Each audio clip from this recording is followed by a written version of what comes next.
Peace and greetings to you. This is Dr. O, the PA Pro.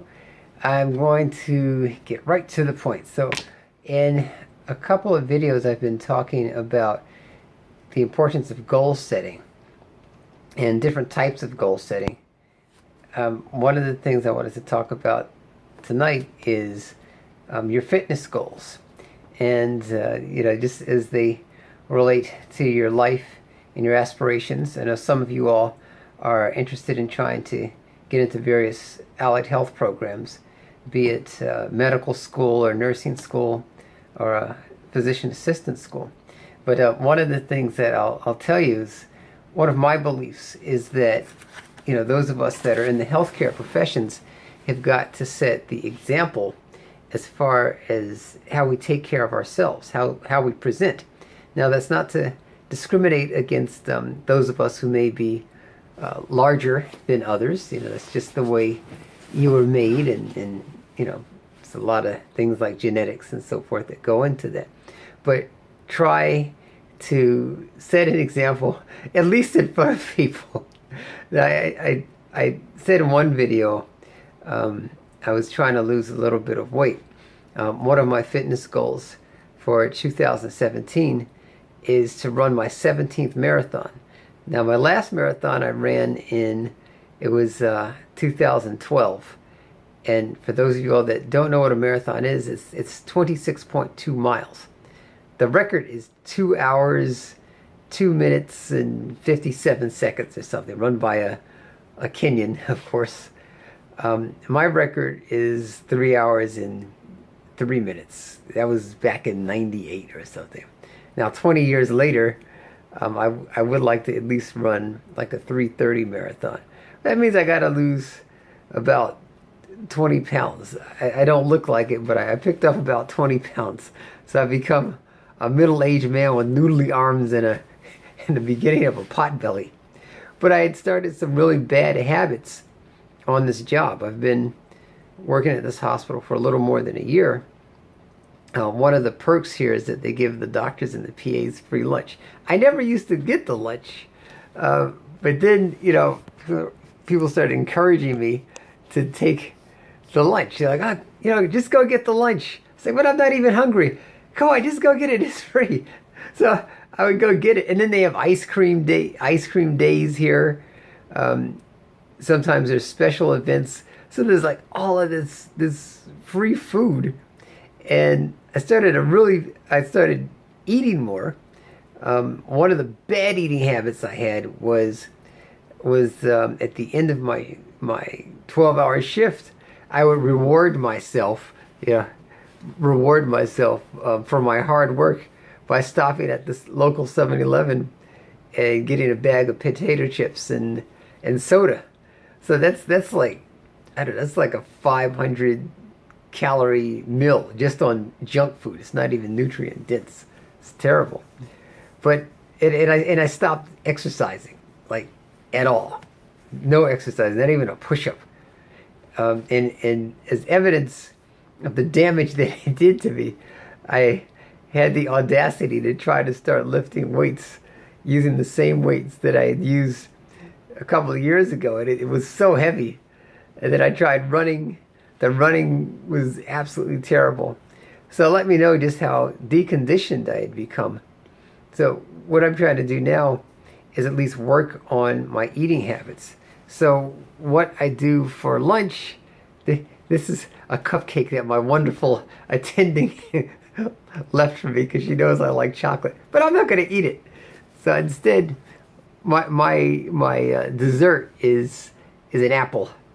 And an apple, apple has quite a bit of calories in it. It's got fructose, but it's nutrient dense, meaning it's got vitamin C.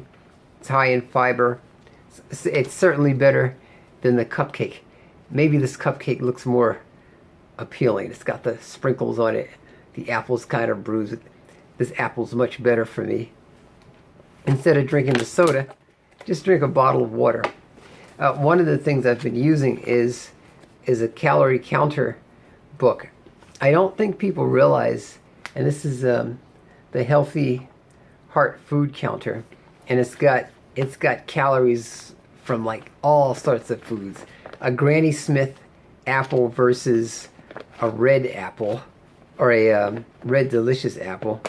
I won't go through it now, but you know, it's a good thing to have if you're really trying to lose weight. Well, let me see. Apple. Okay, so here is an. Okay, yeah. So this one apple, according to this book, this one apple has 81 calories in it. And if I remember from chemistry correctly, a calorie is the unit of energy that it takes to raise increase the temperature of 1 liter of water 1 degree. If I remember correctly, that could be, some of you guys correct me if you if I'm wrong, but you know, you got to look at the calories in your food, because even if you're doing exercising, I had my own personal training business at one time, and my clients would ask me, well, you know, can I eat what I want, you know, and just work out more, without understanding just how many calories are in food. So something like a candy bar, that was 250 calories. In order to burn that off, you have to do almost an hour's worth of running. You know, nobody's going to do that. You know, it takes a lot of self-educating on our part, and a lot of self-discipline. But this is how you can quantify your goal. And remember, in one video, for those of you all that have been looking at my videos, I talked about the difference between quantitative, you know, quantifying your goals versus qualifying them. So if you say, well, I want to lose weight and get in shape, well, that's a qualifying statement. Quantifying statement says, I want to be able to run a 26.2 mile marathon in 3 hours 30 minutes. That's a quantifier. How much weight do you want to lose? I want to lose 20 pounds within 4 months. That's a quantifier. And writing out your goals, again, I can't stress that enough. Writing out your goals and quantifying them can help you achieve those goals. If you want to apply to medical PA school, you say, well, I want to apply to PA school by, I don't know, 2018 or 2017. You need to know what courses you've taken or need to take. You need to know things like how much money do you need. So those are things that will help you. Those are quantifiers that will help you achieve those goals. So, as usual, I may be rambling, but that's it's late at night. Well, technically, it's now early in the morning. It's 12:30. But please, I'd like to know what some of you all's goals are for 2017. We've got some amazing changes that are going to take place. We're going to have a new president. I'm not trying to wax politically, but we'll have a new president in 2017. Some of you all will be in your various programs. You may be working new jobs. But let me know what your goals are and what I can do to help you achieve those goals. And I'm going to keep trying to make this channel better. I'm going to interview. I owe some of you all interviews with various allied health professionals.